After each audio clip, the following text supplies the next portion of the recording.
Bienvenidos.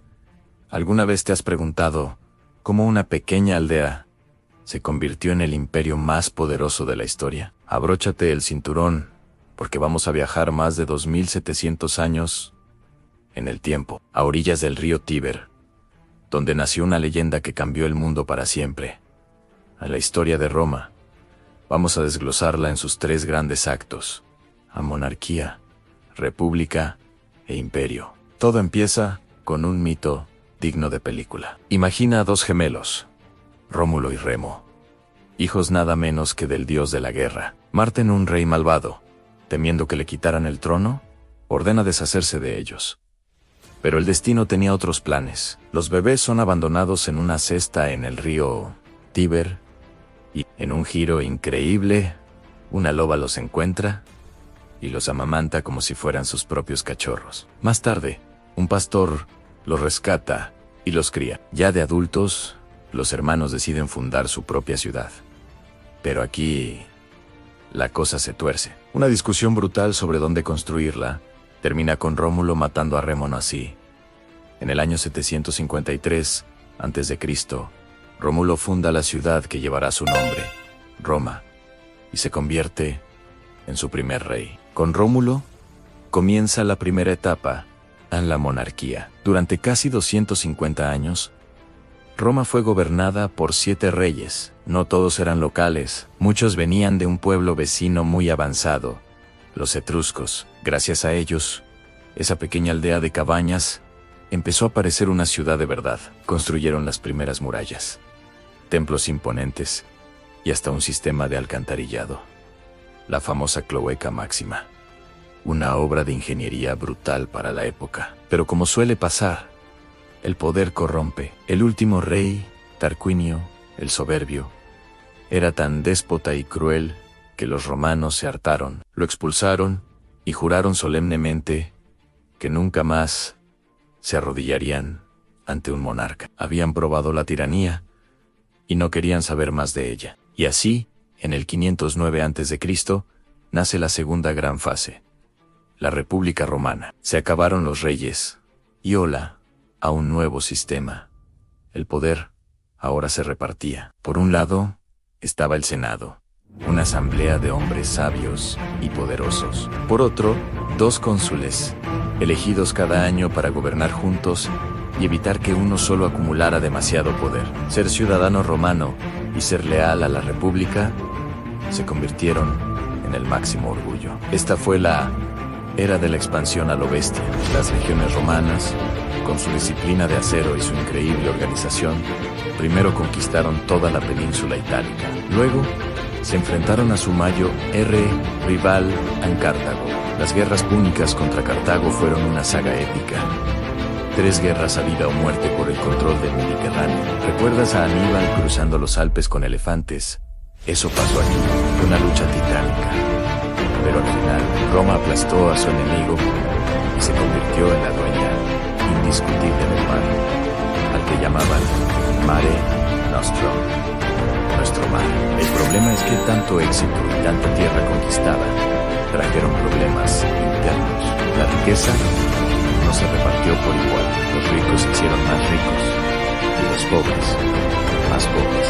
Esto creó tensiones brutales y luchas políticas que sacudieron los cimientos de la República. La ambición estaba a punto de desbordarse. El éxito militar de la República creó una nueva figura, el general superestrella, con ejércitos que le eran más leales a él que a la propia Roma, y el más famoso de todos fue, sin duda, Julio César. Era un genio militar, un político carismático y un hombre con una ambición sin límites. Conquistó las Galias, lo que hoy es Francia, y sus victorias lo hicieron inmensamente popular entre el pueblo. Pero en el Senado, muchos lo veían como una amenaza. Temían que quisiera convertirse en rey y destruir la República. Y ese miedo los llevó a conspirar. En el año 44 a.C., en los famosos Idos de marzo, un grupo de senadores lo apuñaló hasta la muerte. Pensaron que así salvaban la República, pero lo único que consiguieron fue desatar el caos. La muerte de César provocó una serie de guerras civiles sangrientas. Los hombres más poderosos de Roma lucharon entre sí por el poder absoluto. De todo ese caos, emergió un vencedor, el joven sobrino nieto y heredero de César, Octavio. Era astuto, paciente y brillante. Tras derrotar a todos sus rivales, incluido Marco Antonio y su famosa aliada, la reina Cleopatra de Egipto, Octavio devolvió la paz a un mundo agotado por la guerra. Agradecido, el Senado le otorgó en el año 27 a.C. un poder casi absoluto y un nuevo nombre, Augusto, que significa el venerado. Aunque él siempre dijo que había restaurado la república, en la práctica se había convertido en el primer emperador. La república había muerto, había nacido el imperio romano, y con Augusto comienza la edad de oro de Roma, un periodo de casi 200 años conocido como la Pax Romana. La paz romana fue una época de una prosperidad y estabilidad sin precedentes. El comercio floreció gracias a una red de calzadas increíbles que conectaban todo el imperio. Desde Britania hasta Siria, construyeron acueductos gigantescos que llevaban agua fresca a las ciudades, anfiteatros, como el Coliseo para espectáculos masivos, templos, basílicas. Eran unos constructores sorprendentes. Su ejército era prácticamente invencible y sus fronteras se expandieron hasta límites insospechados. La cultura romana, su arte y su lengua, el latín, se extendieron por todo el mundo conocido, unificando a millones de personas bajo un mismo gobierno.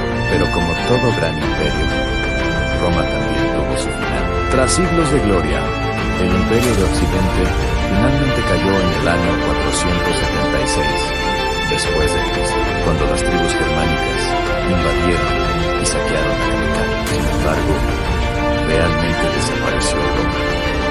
Para nada. Su legado es tan gigantesco que vive entre nosotros cada día. Nuestro idioma, el español, viene directamente del latín. Nuestras leyes se basan en el derecho romano. La arquitectura de nuestros edificios públicos a menudo imita sus estilos. La idea de una república, de la ciudadanía, todo eso es herencia romana. Así que, en resumen, Roma nació de un mito de lobos y hermanos, creció gracias a la disciplina y el ingenio de su república, y alcanzó la gloria como un imperio que dominó el mundo. Aunque sus murallas cayeron, su influencia es inmortal. La próxima vez que veas un acueducto, uses una palabra derivada del latín o estudies derecho. Recuerda que estás tocando una pequeña parte de la grandeza de Roma. Espero que te haya gustado este viaje por la historia romana. Si te ha gustado, dale un buen like, suscríbete para no perderte más historias increíbles y déjame en los comentarios qué otra civilización te gustaría que exploráramos. Muchas gracias por vernos y hasta la próxima.